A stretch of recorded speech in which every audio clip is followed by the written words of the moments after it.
Hello बच्चों, कैसे हैं आप सभी। आप सभी का स्वागत है ज्योग्राफी पाठशाला में। मुझे उम्मीद है कि आपकी पढ़ाई जोर शोर से चल रही होगी, बड़ी अच्छी और शानदार चल रही होगी। हम अभी जो कर रहे हैं कक्षा 12 में पाठ नंबर 4 कर रहे हैं, प्राथमिक क्रियाएं। प्राथमिक क्रियाओं के बारे में पढ़ चुके हैं। मैं एक बार बता दूं आपको, यहां से जो प्राथमिक क्रिया है, द्वितीयक क्रिया है, यहां से छोटे प्रश्न भी आएंगे, बड़े प्रश्न भी आएंगे, ब्लूप्रिंट के हिसाब से बात करें तो। लेकिन हमें फोकस करना है छोटे प्रश्नों पर। क्यों? क्योंकि मैंने आपको बताया था ब्लूप्रिंट के हिसाब से कि अगर हमारे पास में 56 नंबर के क्वेश्चंस हैं, टोटल मार्क्स हैं, तो कम से कम 40 मार्क्स के हमारे पास में छोटे, यानी आधा नंबर, 1 नंबर और 1.5 नंबर के प्रश्न हैं। 40 नंबर के क्वेश्चन हमारे पास में इस तरीके से आएंगे बस। तो हमको पूरा फोकस कहां करना है? छोटे प्रश्नों पे करना है, और छोटों से बड़े बनेंगे। हमने पहले पढ़ा प्राथमिक क्रिया किसे कहते हैं, हम ये नहीं पढ़ लिया था, तो हमें मालूम पड़ा कि सबसे प्राचीनतम जो क्रिया थी वो आखेट भोजन संग्रहण थी। आखेट एवं भोजन संग्रहण आदिम जनजाति के द्वारा की गई है सर, दुर्गम क्षेत्र में की गई है। इसके अंदर एक बड़ा क्षेत्र होता है, लेकिन वर्तमान में इसको बंद कर दिया गया, बैन कर दिया गया। क्योंकि दुर्गम क्षेत्र में की गई है, तो हमने बात करी थी सर, यहाँ पर जो भूमध्य रेखीय क्षेत्र है, आपका अमेजन का जंगल है, कांगो का जंगल है, यहाँ पर होगी, या फिर आपके उत्तरी जो शीत क्षेत्र है वहां पर हो जाएगी। हमने बात करी सर पशुचारण। तो पशुचारण दो प्रकार का होता है, एक तो चलवासी और एक वाणिज्य पशुपालन होता है। चलवासी पशुचारण क्या होता है? इसमें बड़े क्षेत्र के अंदर पशुओं को पाला जाता है, यह आ जाएगा आपके पास में। यहाँ पर इस क्षेत्र के हिसाब से पशुओं को पालते हैं, जैसे मान लीजिए भेड़ है, गाय बैल है। अफ्रीका के अंदर, उष्णकटिबंधीय अफ्रीका में मरुस्थल में भेड़ बकरी ऊंट है ना। कम पूंजी का, कम तकनीक का ध्यान रखते हैं, हमने बात कर ली थी। जबकि वाणिज्य पशुधन में, पशुपालन में कहा कि हमने इसमें बड़ा क्षेत्र होता है, छोटे छोटे क्षेत्र में बांट देते हैं, इसको रेंच कहते हैं। यहाँ पर एक ही प्रकार के पशुओं को पाला जाता है। चलवासी में खास बात और थी, ऋतु प्रवास, आपको याद आ रहा होगा। अच्छा, फिर हमने कृषि पढ़ी, निर्वाह कृषि।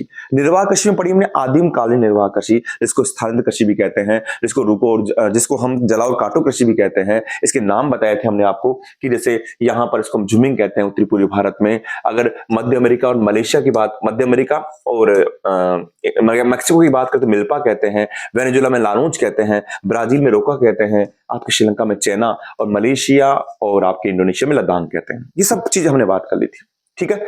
इसके अलावा हमने क्या बात करी? इसके अलावा हमने बात करी सर यहां पर कि जो आपके पास में गहन निर्वाह कृषि होती है, इसमें खास बात ये होती है कि प्रति व्यक्ति उत्पादन यहां पर कम होता है। वाणिज्य कृषि के बारे में बात करी हमने कि ये कहां पर उगते हैं, शीतोष्ण कटिबंधीय घास के मैदान है वहां पर की जाती है। आज हम विशिष्ट कृषि की बात करेंगे, ठीक है। आपने वाणिज्य कृषि की बात करी थी, आज हम पढ़ेंगे यहां पर रोपण कृषि की बात करेंगे। रोपण कृषि, अब देखिए आप यहां पर क्या है, बिल्कुल आसान है, चीजों को समझ में आना चाहिए। आप बुक में भी देखेंगे तो सब चीजें मिल जाएगी। तो पहली बात तो रोपण कृषि, आपके दिमाग में होना चाहिए सर कर्ता कौन है। तो कर्ता कौन है सर? ये यूरोपीय लोग करते हैं, यूरोपीय देशों ने शुरू की थी। यूरोपीय देश ने, हम उदाहरण ले लेते हैं कि सर इंग्लैंड ने करी थी, चलिए मान लिया आपने इंग्लैंड ने करी थी। कहां करी थी? ये उष्ण कटिबंधीय क्षेत्रों में की थी सर, उष्ण कटिबंधीय क्षेत्रों में की थी। अब उष्ण कटिबंधीय क्षेत्र में क्या है सर? यहां पर उपनिवेश क्षेत्र है, उपनिवेश क्षेत्र है। जैसे हम बात करें भारत की, क्यों की गई थी? ये की गई थी अधिक लाभ कमाने के उद्देश्य से की गई थी, अधिक लाभ कमाने के उद्देश्य से की गई थी। अच्छा, अधिक लाभ इनका उद्देश्य था। अच्छा, यहां पर क्यों की गई थी? क्योंकि इनको क्या था, उष्ण कटिबंधीय जो क्षेत्र है, क्योंकि यहां पर की गई थी, तो इनको यही फसल चाहिए थी। फसल कौन सी थी? जैसे चाय की बात करें, कॉफी की बात करें, रबर की बात करें, कपास की बात करें, गन्ने की बात करें, केले की बात करें, ये की गई थी। यहीं पर क्यों की गई थी? क्योंकि यहां पर क्या था, उपनिवेश क्षेत्र था। यहां पर एक तो बड़ा भूभाग मिल रहा था आपको, बड़ा क्षेत्र मिल रहा था, सस्ते मजदूर मिल रहे थे आपको। क्या मिल रहे थे? सस्ते मजदूर मिल रहे थे। तो क्या परिभाषा बनी बेटा? बिल्कुल आसान है, रोपण कृषि। तो आप बोलेंगे रोपण कृषि यूरोपीय देशों के द्वारा उष्ण कटिबंधीय उपनिवेश क्षेत्रों में की जाने, अधिक लाभ कमाने के उद्देश्य से की जाने वाली कृषि थी। इसके अंदर इन्होंने क्या किया, यूरोपीय देशों ने यहां पर अधिक पूंजी, वही क्वेश्चन वही बात, अधिक पूंजी, तकनीक और वैज्ञानिक प्रविधियों का प्रयोग किया। यहां पर एक ही प्रकार की फसल की जाती है, अगर चाय होगी तो चाय, अगर कॉफी होगी तो कॉफी, और अगर रबर के बागान होंगे तो रबर के बागान। इसकी विशेषता ये होती है। तो इसमें परिभाषा क्या बन गई कि रोपण कृषि यूरोपीय देशों द्वारा उष्ण कटिबंधीय क्षेत्रों में की जाने वाली एक ऐसी कृषि है जो अधिक लाभ कमाने के उद्देश्य से की जाती है। यहां पर यूरोपीय देशों के द्वारा अधिक पूंजी, इसमें लिखा हुआ है अधिक पूंजी, निवेश, तकनीक का निवेश किया जाता है। यहां पर एक ही प्रकार की फसल का उत्पादन किया जाता है।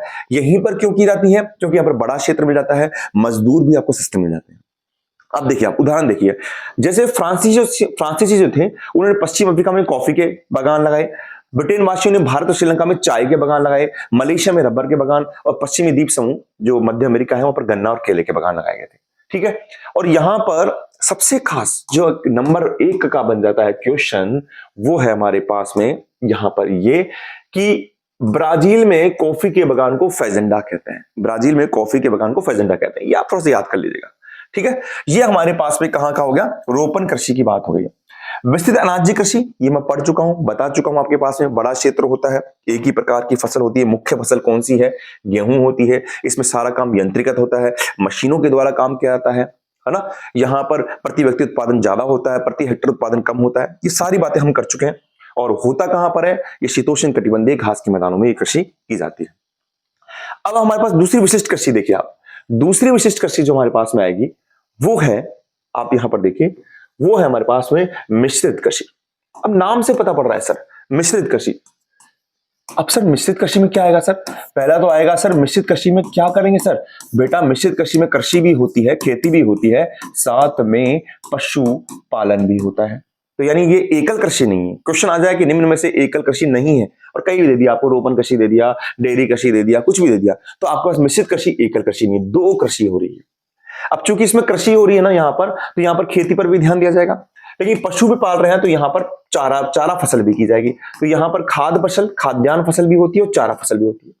और की कहां जाएगी, आप सोचेंगे सर हमारे घर में भी करते हैं सर, हमारे घर में खेती भी कर रहे हैं और 2 गाय और भैंस है। नहीं नहीं, वो मिश्रित कृषि नहीं है, ये बड़े उस रूप में की जाती है, तो ये विकसित क्षेत्रों में की जाएगी। कहां पर, विकसित क्षेत्रों में, विश्व के जो विकसित क्षेत्र है वहां पर की जाएगी।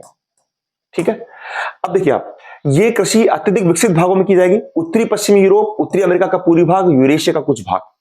इसमें खेतों का आकार मध्यम होता है, गेहूं जो राई तो होगा ही, लेकिन मक्का चारे के रूप में होता है। इसमें फसल उत्पादन और पशुपालन दोनों को समान महत्व दिया था, मैंने बताया आपको, दोनों को समान महत्व दिया जाएगा। खास बात, इसके पशु कौन से हैं, मवेशी भेड़ है, सुअर है और कुक्कुर यानी मुर्गे हैं। अच्छा, आप खेती पर ध्यान दे रहे हो बेटा, तो खेती भी कर रहे हो, ये भी कर रहे हो, तो आप एक चीज को ध्यान दोगे, उसको बोलते हैं सस्यावर्तन। देखिए सस्यावर्तन का मतलब होता है सस्य यानी फसल, और आवर्तन यानी बदल बदल कर बोना। तो आप यहां पर भूमि की उर्वरता को बनाए रखने के लिए सस्यावर्तन को आप उस पर जोड़ देंगे। ठीक है ना, सस्यावर्तन पर आप इसमें जोड़ देंगे, जिससे भूमि की उर्वरता को हम बनाए रख सकें। अच्छा देखिए आगे, यहां पर आप देखेंगे कि पशु जो होंगे, क्योंकि पशु पाल रहे हैं आप, तो पशुओं को पालने के कारण उन पशुओं के प्रजनन पर, उनके स्वास्थ्य पर आप वैज्ञानिक विधियों से ध्यान देंगे। बस यही मिश्रित कृषि है ना। इसमें कृषि यंत्र, इमारत, रासायनिक उर्वरकों का अधिक से अधिक प्रयोग किया जाता है। तो मिश्रित कृषि क्या हो गई सर, ये एकल कृषि नहीं है, द्विकल कृषि है। कृषि और पशुपालन दोनों पर समान ध्यान दिया जाता है। कृषि के अंदर हम यहाँ पर गेहूं, जो चना उगाते हैं, पशुपालन में हम चारे के रूप में मक्का उगाते हैं। यहाँ पर आपको ध्यान ये रखना है कि विकसित क्षेत्रों में की जाती है, यानी उत्तरी पश्चिमी यूरोप और अमेरिका का पूर्वी तट, है ना। सस्यावर्तन ध्यान रखते हैं क्योंकि हमको खेती के अंदर भूमि को उर्वरक बनाना है। पशुपालन के अंदर हम पशुओं के प्रजनन और स्वास्थ्य पर ध्यान देते हैं, और साथ ही हम इसमें रासायनिक खादों का प्रयोग करते हैं, कृषि यंत्रों का प्रयोग करते हैं। ये सबसे अच्छी बात है। अब आती है हमारे पास डेयरी कृषि। डेयरी कृषि क्या होगी, अब आपके दिमाग में आएगा सर डेयरी कृषि, तो एक मिश्रित कृषि में आप इस बात को समझें। यहां पर एक एग्जाम यहां पर देखूंगा, मैं ये कह रहा हूं जब भी विकसित क्षेत्र की बात करें तो आपको एक तो उत्तरी पश्चिमी यूरोप की बात करनी है, और एक अमेरिका का जो ये पूर्वी क्षेत्र है, पूर्वी तटीय क्षेत्र, इसकी बात होगी। हमेशा ध्यान रखना, आप चाहे डेयरी कृषि के अंदर बात करें, चाहे आप मिश्रित कृषि में बात करें, चाहे आप आगे बढ़ेंगे हम कि उत्तरी अटलांटिक समुद्री मार्ग, तो वहां भी विकसित क्षेत्र की बात होती है, तो वो यहीं पर है, इनके मध्य में ही है। तो इन चीजों को आपको ध्यान में रखना है।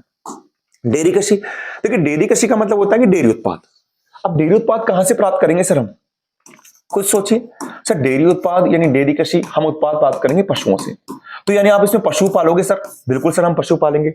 अब जब पशु पालोगे तो उनके स्वास्थ्य पर, उनके प्रजनन पर, उनकी जैसे पीने का पानी है, चारा, उस पर क्या करोगे आप, वैज्ञानिक विधियों से ध्यान दोगे।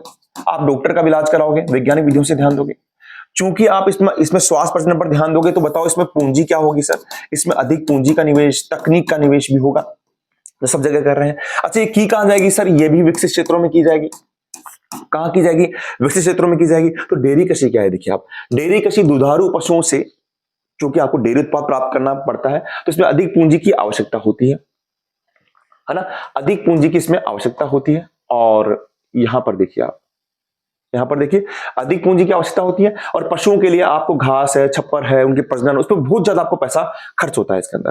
तो डेयरी कृषि के अंदर हमने ये पढ़ लिया कि विकसित क्षेत्रों में की जाएगी डेयरी कृषि, विकसित क्षेत्रों में की जाएगी। यहां पर पशुओं के उसके स्वास्थ्य प्रजनन पर वैज्ञानिक विधियों से ध्यान दिया जाएगा, अधिक पूंजी अधिक तकनीक का निवेश किया जाएगा।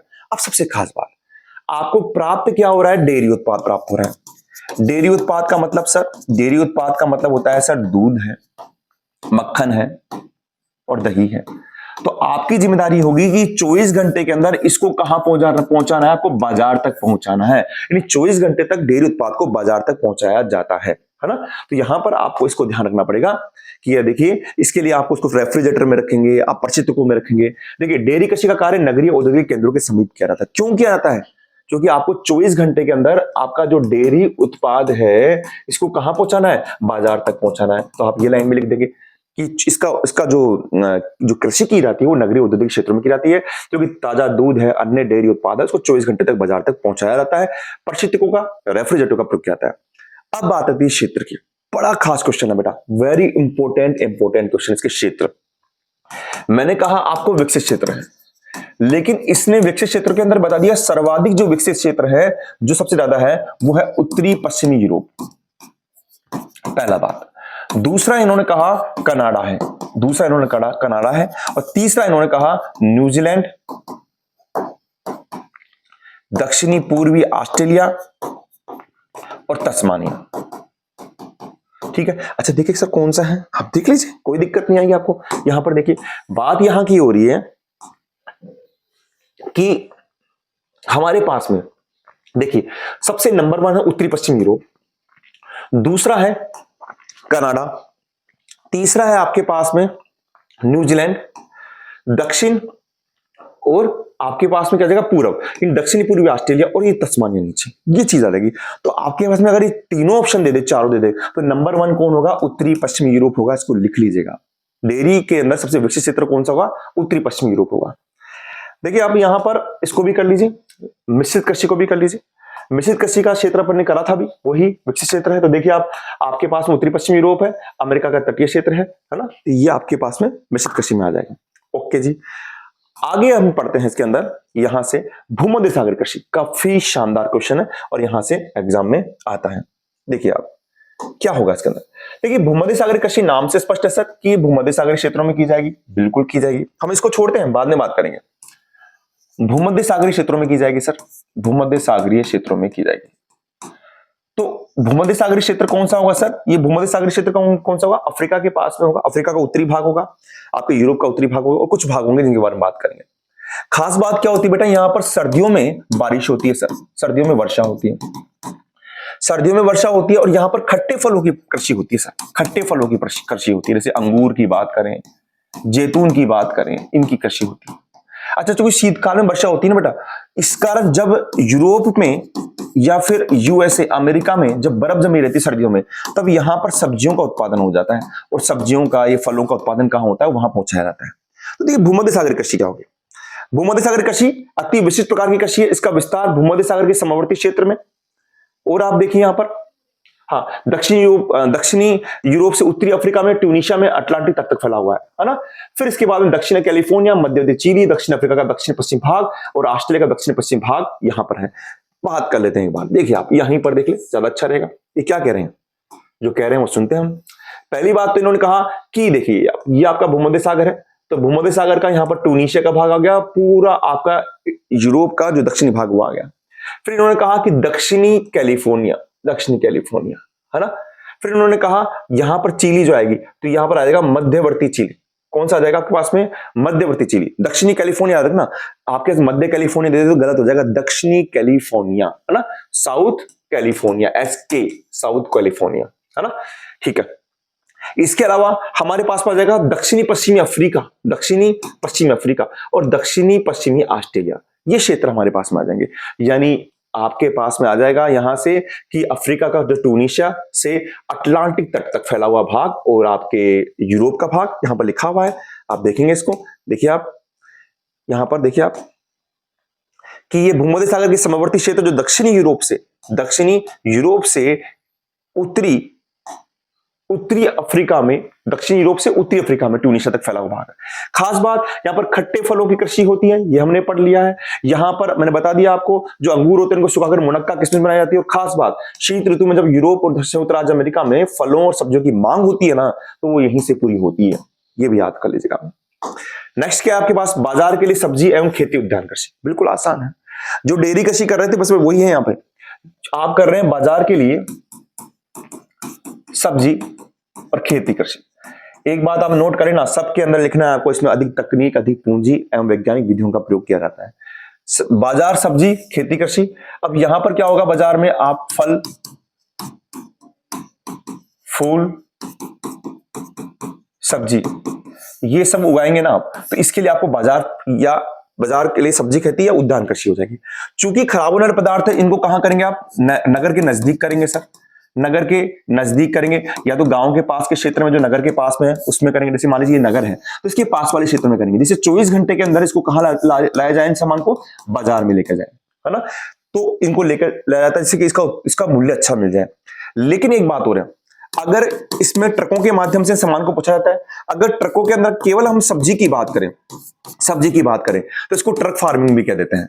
तो आपके पास में अगर ट्रक फार्मिंग क्या है, तो ट्रक फार्मिंग में केवल सब्जी की बात हो रही है। आपके पास फल की बात होती है, वो हो जाएगी फल कृषि हो जाएगी, फूल कृषि हो जाएगी।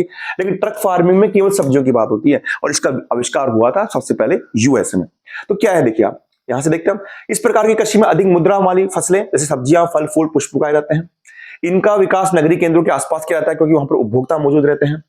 यहां पर आपको चूंकि फल फूल सब्जियां हैं तो इसमें गहन श्रम, अधिक पूंजी की आवश्यकता होती है, तकनीक की आवश्यकता होती है, वही लाइन आ गई। सिंचाई, उर्वरक, अच्छे किस्म के बीज, कीटनाशक, है ना। आपको शीत क्षेत्रों की आवश्यकता होती है जिसमें आप रेफ्रिजरेटर में इन चीजों को रख सकें। की कहां जाएगी, वही विकसित क्षेत्र देख लीजिए आप, उत्तरी पश्चिमी यूरोप और संयुक्त राज्य अमेरिका का उत्तरी पूर्वी भाग, कहीं पर भी कोई परेशानी नहीं आ रही है। आप देख लीजिए, वही आपका उत्तरी पश्चिमी यूरोप और आपके अमेरिका का आपका भाग आ जाएगा। चूंकि इसमें ट्रक के माध्यम से 24 घंटे के अंदर कहां पहुंचाया जाता है, इसको बाजार तक पहुंचाया जाता है इसके अंदर, इसलिए इसका नाम ट्रक कृषि रखा गया है। और ट्रक कृषि में आप ध्यान रखना, इसमें मुख्यतः सब्जी की बात की गई है। आपका क्वेश्चन आएगा। अच्छा, इसमें देखिए आप, इसमें एक खास बात होता है, देखिए चूंकि इसके अंदर आपके पास में यहां पर पश्चिमी यूरोप, उत्तरी अमेरिका के औद्योगिक क्षेत्रों में उद्यान कृषि के अलावा एक कृषि और आ गई, कारखाना कृषि। अच्छा, एक चीज और देखिए इसमें, वो कारखाना कृषि का नाम से पहले कर रहा हूं मैं, एक शब्द आएगा टूलिप। ट्यूलिप पुष्प की खेती। तो ट्यूलिप पुष्प की खेती कहां की जाती है, नीदरलैंड में की जाती है। कहां पर की जाती है, नीदरलैंड में की जाती है, लिखा हुआ है यहां पर ट्यूलिप जो कृषि की जाती है, यूरोप के एक शहर है, यूरोप का एक देश है, उसका नाम है नीदरलैंड, है ना। ये देखिए आप, तो यहां पर नीदरलैंड में की जा रही है। तो आपके पास आएगा, नीदरलैंड में पुष्प उत्पादन में विशिष्टता रखता है और पुष्प का नाम है ट्यूलिप। अब यहीं पर एक कृषि आ रही है, कारखाना कृषि। कारखाना कृषि बिल्कुल अंदर पॉइंट दे रखा है, इसमें आपको समझ में नहीं आएगा, हम देख लेते हैं। देखिए कारखाना कृषि क्या होती है, इसमें कारखाना लगा होता है, उस कारखाने के अंदर आप पशुओं के लिए क्या करते हैं, भोजन तैयार करते हैं, और उस भोजन को तैयार करने के अलावा उनके स्वास्थ्य के लिए, उनके प्रजनन के लिए, पशुओं के लिए वहां पर पूरी मशीनें लगी रहती है। चूंकि ये भी कहां की जाएगी, आपके अमेरिका, पश्चिम यूरोप और अमेरिका के भाग में की जाएगी। यहां पर पशुओं को पाला जाता है, गाय, बैल और मुर्गे, इन्हें बाड़े में रखा जाता है और वहां पर तैयार जो भोजन होता है उसको दिया जाता है। नाम आता है कारखाना कृषि। आप कृषि में आप ले लेंगे कि सब्जियां हो रही, कि फूल हो रही, नहीं, यहां पर पशुओं के लिए तैयार भोजन होता है जिसमें उसको रखा जाता है। फिर वहां पर पूरे भवन की, यंत्र प्रकाश की, पशुओं की चिकित्सा की पूरी यहां पर सुविधा होती है। अच्छे किस्म के यहां पर क्या होते हैं, पशु पाले जाते हैं। देखिए लिखा हो इसमें प्रजनन की वैज्ञानिक विधियों पर ध्यान दिया जाता है। कृषि करने वाले संगठन के आधार पर कृषि के प्रकारों का वर्गीकरण किया जाता है। ओके जी, अब मुख्य कृषि कौन सी आ गई जिसमें से क्वेश्चन बनता है हमारे पास में, वो है सहकारी और सामूहिक कृषि। दोनों में आपको साथ लेकर चलता हूं, बड़ा मजा आएगा, है ना। यहां पर आप ध्यान रखना, मैं वापस कह रहा हूं कि ट्रकों के अंदर और आपके उसमें आ जाए ट्रक कृषि, उसका संबंध किससे, सब्जी कृषि से, याद रखना। अब देखिए सहकारी कृषि क्या होगा। सहकारी कृषि का मतलब समझ लीजिए, आप क्लास में पढ़ते हैं, 12वीं बच्चे पढ़ते हैं, आपको सर ने कहा कि कोई प्रोजेक्ट लेकर आ जाइए, तो आप सोचेंगे मैं प्रोजेक्ट फाइल लेकर आऊंगा, तो प्रोजेक्ट फाइल मान लीजिए 50 रुपए की पड़ रही है, तो आप बोलेंगे यार 50 रुपए की नहीं लेके आएंगे, हम क्या करेंगे, एक जना जाएगा या 2 जने जाएंगे, सबकी लेके आ जाएंगे। जैसे मान लीजिए एक फाइल 50 की थी और 50 10 जने हैं तो कितने की पड़ गई, 500 की पड़ गई। आप सब साथ लेकर आ गए तो कुछ तक वो 40 की पड़ गई होगी, तो वो 400 रुपए की होगी, यानी 100 रुपए का आपको फायदा हो गया।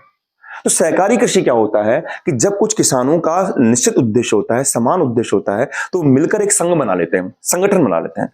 और फिर वो जब संगठन बन जाता है, वो संगठन जाकर अपने साथ में एक खाद ले आता है, आपके लिए बीज ले आता है, कृषि यंत्र ले आता है ना, ये चीजें खरीद कर ले आता है। और जब खेती करते हैं वो अलग अलग करते हैं, बस केवल सामान लेकर आते हैं, जिससे क्या उनका सस्ता रहता है। और फिर खेती करते हैं, अलग अलग करते हैं, लाभ और हानि होगा वो व्यक्तिगत होगा, है ना। तो क्या है, जब कृषकों का एक समूह अपनी कृषि से अधिक लाभ कमाने के उद्देश्य से, मैंने बता दिया आपको, एक संस्था बना लेता है, तो उसे सहकारी कृषि कहते हैं। इसमें व्यक्तिगत खेती की जाती है, इसमें सब संस्था के रूप में काम करने के कारण इसमें क्या कर लेते हैं, वो अपने खाद है, बीज है, कृषि यंत्र है, रासायनिक उर्वरक खरीद कर ले आते हैं। लेकिन लाभ हानि का बंटवारा व्यक्तिगत होता है। सबसे ज्यादा सफलता मिली है डेनमार्क में, वैसे नीदरलैंड, बेल्जियम, स्वीडन का नाम है, लेकिन सबसे ज्यादा सफलता मिली है डेनमार्क में। अब आती है सामूहिक कृषि।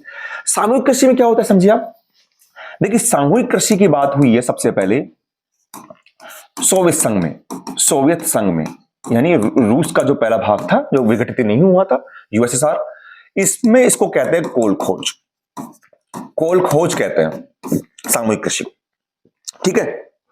अब खास बात क्या है इसमें, सामूहिक कृषि में क्या होता है कि जैसे ये मेरा खेत है, ये मेरा खेत है, दूसरे का खेत है, ये रामलाल का खेत है, ये श्यामलाल का खेत है। अब रामलाल श्यामलाल क्या करेंगे, अपना कुछ हिस्सा तो रख देंगे अपने पास, जैसे ये अपने पास, बाकी को क्या कर लेंगे, आपस में मिला लेंगे, खेती कर लेंगे, है ना। उद्देश्य क्या है कि कृषि की दशा सुधारना है, अधिक लाभ कमाना, तो दोनों का उद्देश्य है, कृषि की दशा सुधारना है और अधिक लाभ कमाना है, और ये खेती कर लेंगे। साथ में ही ये क्या करेंगे, सारा सामान लेकर आएंगे, क्योंकि अब खेत एक हो गए, दोनों के खेत एक हो गए, तो ये कृषि यंत्र है, खाद है, बीज है, रासायनिक उर्वरक सब साथ लेंगे। चूंकि खेती एक साथ कर रहे हैं, तो अगर हानि और लाभ होगा वो भी सामूहिक होगा, व्यक्तिगत नहीं होगा। यही सामूहिक कृषि है। तो क्या होगा, सामूहिक कृषि में उत्पादन का स्वामित्व पूरे समाज का होता है। इसमें क्या होता है, कृषि में इसमें सोवियत संघ में चालू हुई थी, सोवियत संघ में चालू हुई, और इसके अंदर इसको कोल खोज कहते हैं। यहां पर देख लीजिए, इसका सबसे मुख्य उद्देश्य है कृषि की दशा सुधारना, अधिक लाभ कमाना। इसमें सब मिलाकर अपनी भूमि को मिला देते हैं, कुछ देने की आवश्यकता के लिए छोटे भाग को अपने पास सुरक्षित रख लेते हैं। और खास बात यह है, इसमें लाभ और हानि का बंटवारा सामूहिक होता है, नाम से स्पष्ट। खत्म बात, बिल्कुल आसान। लास्ट में हमारे पास में आ गया खनन। क्या होता है खनन? देखिए, खनन तो हम पढ़ रहे हैं इतिहास में कि हमारे पास ताम्र युग हुआ, कांस्य युग हुआ, लौह युग हुआ, हमारे को प्राचीन अवशेष भी मिले हैं। लेकिन जब औद्योगिक क्रांति आती है ना, जब हथियार हमारे पास में मशीन आती है, तब हमने खनन कार्य को बड़े स्तर पर ले गए, हम खनन कार्य को। और खनन कार्य को बड़े स्तर पर ले जाकर हम क्या करते हैं, ये समझिए आप। खनन, पहली बात तो समझिए खनन क्या होता है कि कोई भाग होता है जिसको हम खान कहते हैं, उस खान से कुछ पदार्थ निकाला जाता है, उसको खनिज कहते हैं, और जिस पदार्थ जिस क्रिया से करते हैं उसे खनन कहते हैं। बिल्कुल सामान्य सी चीज है। जैसे मान लीजिए आप लोहे की बात करें, तो लोहा कभी भी इस रूप में नहीं निकलता, वो अशुद्ध रूप में निकलता है, जिसको अयस्क कहते हैं। माफ कीजिएगा, अयस्क, हेमेटाइट, है ना, मैग्नेटाइट, लुमिनेटाइट और सिडेराइट। जैसे आप कोयले की बात करें, कोयले के भी 4 अयस्क होते हैं, एंथ्रासाइट, बिटुमिनस, है ना, लिग्नाइट और पीट, जिसमें बिटुमिनस भारत का सबसे ज्यादा होता है, एंथ्रासाइट सबसे अच्छा कोयला होता है, पीट सबसे घटिया कोयला होता है। जैसे एल्यूमिनियम का बॉक्साइट होता है, सब अयस्क के रूप में होते हैं। अब इस खनन को प्रभावित करने वाले कारक 2 कारक है सर, भौतिक कारक, आर्थिक कारक। भौतिक कारक का मतलब कि भाई खनन जो आप कर रहे हो, ये आप मान लो निकाल रहे हो, आप मान लीजिए कोयला निकाल रहे हो, एंथ्रासाइट, बिटुमिनस, लिग्नाइट और पीट, और आपके पास में पीट निकल रहा है वहां पे, कोयला, या फिर लिग्नाइट निकल रहा है, पीट निकल रहा है, तो आप क्यों निकालोगे, खराब कोयला है। तो भौतिक कारक का मतलब होता है कि खनिजों का निक्षेप का आकार कैसा है, पहली बात तो उसकी श्रेणी कैसी है, वो अच्छा है, खराब है, और उसकी उपस्थिति कैसी है, ये सब चीज प्रभावित करेगी। ये होता है भौतिक कारक, खनिज को प्रभावित करने वाले भौतिक कारक। आप लिख सकते हैं इसमें, ये खनिज को प्रभावित करने वाले भौतिक कारक, प्रभावित करने वाले भौतिक कारक। तो पहला है भौतिक कारक, इसमें आप देखेंगे खनिज कैसा है, उसकी गुणवत्ता कैसी है, कितनी मात्रा है, सब कुछ। और एक आर्थिक कारक होगा, आर्थिक कारक में देखेंगे आप उसके अंदर कि उसके पास में बाजार है भी या नहीं है, उस खनिज की मांग है भी या नहीं है, आपके पास में उस खनिज को निकालने की तकनीक भी है या नहीं है। तो ये सब चीजें आपको प्रभावित करेगी। अब खनन की विधियां, आपके पास पूंजी भी है, यातायात भी है, सब बात करेंगे। अब खनिज की विधियां 2 प्रकार से होती है बेटा। एक तो होती है हमारे पास में धरातलीय खनन, और एक होता है भूमिगत खनन। धरातलीय खनन क्या होता है? अरे सर बिल्कुल आसान है। अगर हम मान लीजिए छोटे मोटे उपकरण होते हैं, कुल्हाड़ी, मतलब जैसे फावड़ी होती है, उनके द्वारा या बम विस्फोट के द्वारा हम बाहर ऊपर से परत को उठाकर वहां से खनन कर लेते हैं, इसको हम धरातलीय खनन भी कहते हैं, धरातलीय, या इसको विवर्त खनन भी कहते हैं। चूंकि हम ऊपर ऊपर से खनन करते हैं ना बेटा, तो ये ज्यादा महंगा नहीं होता, सस्ता होता है। पहली बात तो आपको कोई दिक्कत नहीं होती है, तो ये सुरक्षात्मक रूप से भी बिल्कुल आसान होता है, इसमें कोई खतरा नहीं होता है। चूंकि आप ऊपर से निकाल लेते हैं तो खनिज भी क्या होता है, ज्यादा मात्रा में निकलता है, ज्यादा मात्रा में निकलता है। लेकिन गुणवत्ता क्या होती है, आप जब अंदर नहीं जाएंगे, आपको मान लीजिए कोई हीरा चाहिए, समुद्र में चाहिए, तो समुद्र की गहराई में जाना पड़ेगा, तो गुणवत्ता कम होती है। तो धरातली खनन क्या होता है, इसको विवर्त खनन कहते हैं। इस खनन के अंदर क्या होता है कि हम कम सुरक्षात्मक उपकरणों के द्वारा, कम पूंजी, कम तकनीक के द्वारा ऊपर से हम खनन कार्य करते हैं। यहां पर निकलने वाला खनिज होता है ज्यादा मात्रा में होता है, गुणवत्ता कम होती है, सुरक्षात्मक उपकरणों का कम प्रयोग होता है, कम खर्चीला होता है। लेकिन अगला है भूमिगत खनन और कूप की खनन। आप देख लीजिए, आपने कई मूवी देखी होगी, जैसे आपने मान लीजिए केजीएफ देखी हो, अगर आपको याद हो तो।